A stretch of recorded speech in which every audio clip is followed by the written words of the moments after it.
isang banal at tapat na buhay Kristiyano at tumatapos ang aking buhay dito sa lupa ay sa higugin na pag-iisa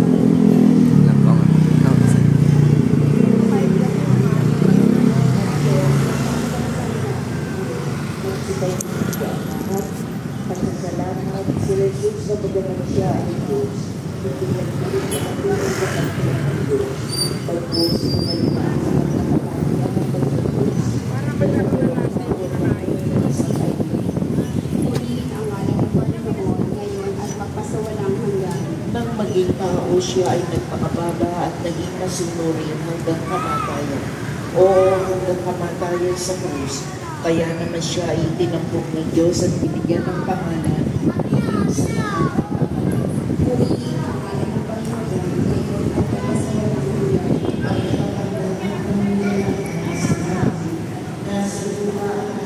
hanggan.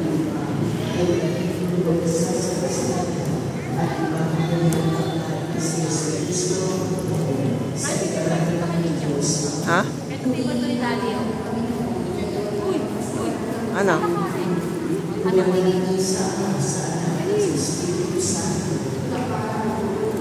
Oh.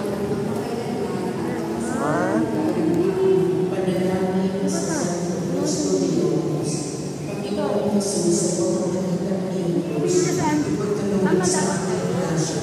Nakatibay ng buong kababaan o wansina ang mga patibis at pagsigaw sa aking buhay. Paging laging handaman ng dadali ng aking puso at